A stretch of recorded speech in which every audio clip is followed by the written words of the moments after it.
Okay, what's up everybody, and welcome to my Friday Night Smackdown review. What we got going on Smackdown tonight? Well, it seems to be a lot of things coming on this show tonight. A couple of returns, I should say, and another multi-man fatal 4-way tag team match, which I feel like I'm seeing way too many times on Smackdown. Well, we kick it off with Logan Paul, who was there. Apparently, I didn't really notice, but Logan Paul, I guess he had Roman Reigns on his podcast this week, and now he wants a match with him pretty soon. And basically, he's talking about, he wanted Roman's response. People basically booed at Logan Paul out here, massively booed him, and he got what's then, and he wanted a press conference for tomorrow, Saturday, in Las Vegas, and telling Roman Reigns to show up. Heyman basically came. Paul Heyman actually returned in. We haven't seen Paul Heyman since SummerSlam, but he came out with the Bloodline, Uso, Solo Sikoa, and Sami Zayn as, talking about, the wise man is back and stuff. Paul Heyman got in the ring and told the rest of the Bloodline, so y'all hold back for a second. And he says, there he is, Logan Paul, which the fans booed at Logan Paul. And, you could have been a Paul Heyman guy, but you're just a guy named Paul. And talk about his fight with Floyd Mayweather, and talked about the height difference, and I guess Jake Paul is supposed to be fighting Anderson Silva, which I don't know why that's even happening. But then again, once again, fighting another MMA fighter, but not an actual boxer. But I will say, I would hope Anderson Silva knocks him out, but I don't. I like why. Well, I guess Anderson Silva just wants a payday. I can't blame him for getting the money and whatnot. So it's just like, why is he doing this? It's like the Floyd Mayweather thing, but then Floyd just was getting the money, because honestly, that whole fight. I saw the fight with Logan Paul. Okay, Logan Paul hung in there for maybe 3-4 rounds until Floyd just started toying with him. Then it became sparring practice for Floyd Mayweather. Okay, he probably could have knocked him out any time, but would have made money and stuff, but. They keep talking about the Floyd Mayweather fight, and Heyman talked about, why don't you pick a fight with someone else? And he said you need to be worried about the bloodline. And Paul saying, who's his Reigns going to challenge? Is he going to accept it and whatnot? Logan Paul said, he probably would smash him, but he played the possibility of landing one good shot on Reigns, like a sack of potatoes, and he could be the champion and whatnot. And Heyman says, if your brother had balls, he beat your sister, and he doesn't, so he's not. Heyman basically went on, say, now I gotta handle you now. He wanted Solo Sikoa in, and Paul basically said, Logan Paul had told Paul Heyman basically that I bet I could knock you out before Solo Sikoa gets in. Sami Zayn got in, which he got a huge ovation and chant out there. Sami basically told Paul, I love you, but you guys aren't the best man for the job. Heyman got out and says, "Are you handle it then?" Sami went up to Logan Paul. Then you don't know how things work around here. And then Logan Paul dropped him with a right hand to the rest of the Bloodline. Got in the ring, and then Ricochet came out because he was getting for his match with Sami Zayn. First off, number one, nobody in this crowd gave a shit about Logan Paul. Two, I don't even want to see Logan Paul versus Roman Reigns in general. And apparently it may be a crown jewel, I guess. I don't care if it's Saudi Arabia. I don't want to see it. Listen, Logan Paul, he did really good at WrestleMania. He did really good at SummerSlam. The guy exceeded expectations. I'm not, going against him on that, okay? And he even got some cheers, but... Come on, the Bloodline looked like the damn faces out here. The people cheered for the Bloodline. They cheered for Paul Heyman. They cheered for Sami Zayn. Logan Paul basically got booed out of the building. They didn't care. They don't like him. Which honestly, I'm surprised they just don't make this guy as a heel, because he could be a natural heel. We know he's a dick. Okay, people already know that they don't like the Paul brothers already for multiple account of reasons and stuff. And just make him heel, so why make him face? He got cheered at SummerSlam, but come on, the crowd was basically pro Roman Reigns out here. They were pro Bloodline. They did not care about Logan Paul. Okay, they really didn't. So it's like Logan Paul was the heel out there, and the Bloodline became the faces. So that's why I asked, does anybody really want to see it? Is this your next challenger for Roman Reigns? Is Logan Paul? And I think Logan Paul will have a pretty good match out there with Roman, but it's this dude's had 2 matches and he's already getting a title shot. It doesn't make a lot of sense, okay? It really doesn't. So why is this happening? Why does this need to happen? Like, does anybody really want to see this match? Not really. Like I said, this guy was just basically booed out the building right here. So nobody didn't really care. They just wanted to see the bloodline and Paul Heyman returning. So I don't really want to see the match, but I don't know. They just turned Logan Paul heel. Like, you know, say we already know he's good in the ring. He's proved himself. But does he need to be facing for the world championship right now? Hell no. Ricochet, though, didn't win against Sami Zayn. Basically, throughout this match, I know people kept getting involved.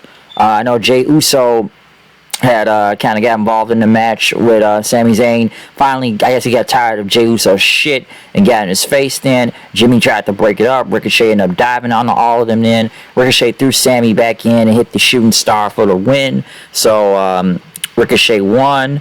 They got in the ring with them and Logan Paul. Madcap Moss came out there with a chair. So, basically, he came out with a chair. And they basically the bloodline backed off then. Killer Kross was cutting a promo talking about Drew McIntyre and everything. And say it's going to be an endless loop of suffering. Max Dupree and Maxine Dupree were out there basically to talk about, only a stone throw away from Los Angeles. And, they're going to introduce the Back to School collection out there, which, Mansoor and Mace came out, which they end up getting ran over by Braun Strowman. Strowman was in the ring. Chad Gable came out then. Distracted Strowman. Otis got in the ring and even picked up Strowman and power slammed him. But then Strowman just no-sold and rose up on some Undertaker rise up type of shit. And just got up and just literally got back up and just challenged Otis. So, kind of just like killed Otis this whole thing. Like, yeah, he hits a power slam, but then he just rise up like Taker then all of a sudden. Bailey and crew, Damage Control, whatever, were out there. I guess they had JoJo Siwa, whoever in the crowd. Bailey talked about, I don't even know what she was even talking about. This is Damage Control and stuff. Raquel Gonzalez came out calling them bullies and everything. And you injured her partner. And, your power. And, I'm going to get my revenge and stuff. Which ended up being Bailey versus Raquel after that. Basically, the rest of her crew got involved. Which Bailey ended up getting the Rose Plant for the win. They ended up attacking Raquel until Shotzi came out there and got the save. So I guess Shotzi's the face again, which, the heel thing has really been working that well, I guess, with Shotzi Blackheart for the time being. She was a pretty over face back in NXT, so I think it's just best to turn her back face. Next, I know they had a sit-down interview with Ronda Rousey and Kayla Braxton, but next thing you know, Liv Morgan comes in and talks about Rousey, and, Morgan, telling Rousey, I don't respect you. Rousey said, I'm not doing any respect and everything. And Morgan says, I'm going to retain the title, just like I did in our last match. And basically, she said she wants an Extreme Rules match. And then Rousey just basically looked at her and said, it's your funeral. So I feel like this is going to be I could say Rousey's going to murder Liv Morgan. That is true. But I feel it'll be some type of screwy way so Liv Morgan can retain the title and whatnot. So I feel like that's going to happen. Next thing you know, Drew McIntyre's on top of a table challenging Kross then. So it's going to be 3, 2, 1, lights out, TikTok, or whatever you say. Solo Sikoa was getting ready to go out there as the Usos, were about to go out there with him. But he told Jay, said, you've been off your game. And he said, Sammy, you coming? So he ended up calling Sammy out there with him then, as the Usos stayed in the back. Solo Sikoa was defending the North American title against Madcap Moss. I know they show clips from last Tuesday of him winning the title against Carmelo Hayes. I guess they want to put the NXT belts on here and put them on the line, basically so they can get people to watch NXT, because they don't look like really watching that shit nowadays. NXT is still bad, but now they want to go back to black and gold again, I see. So we'll see where that goes. Basically, this is a way so people will actually pay attention to NXT right now. So I guess, I don't know if Solo Sikoa will be on 2 shows. But he went against Moss. I'm surprised he even went this match went that long against Madcap Moss out there. Thought it was going to be like a domination type of thing. And he needed Sami Zayn's help just as a distraction for the win. But Solo still ended up getting the window due to the distraction with Sami and winning the match after that. In the main event, we got a fatal 4-way tag team match to see who will be facing the tag champs next week. New Day, Hit Row, Imperium, and the Brawling Brutes. Very good tag match. I enjoy it. A lot of false finishes, or breakup finishes, I should say, or still in the pin and whatnot. But this was a very good tag match in the main event. Okay, I did enjoy this match, even though I feel like I've seen these fatal 4-way tag matches for like a few weeks now, whether it be Raw or SmackDown, because now it's just all SmackDown teams this time. It ended up with the Viking Raiders, not the Viking Raiders, which, you know, my friend pointed this out. How did the New Day keep getting a title shot when they just got killed by the Viking Raiders? So, like, really think about that. Why are the New Day even getting a title shot in general?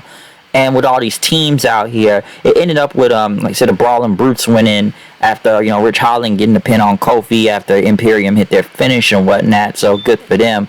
But, you know, I'm wondering why the New Day was even in this match. When they, like I said, were killed by the Viking Raiders. So, like, when the Viking Raiders get this type of title shot. But, you know, Holland and Pete Dunne getting the win. Good for them. I don't know if they'll really win next week, but I'm surprised this match is even taking Extreme Rules. But, hey, we'll see what happens.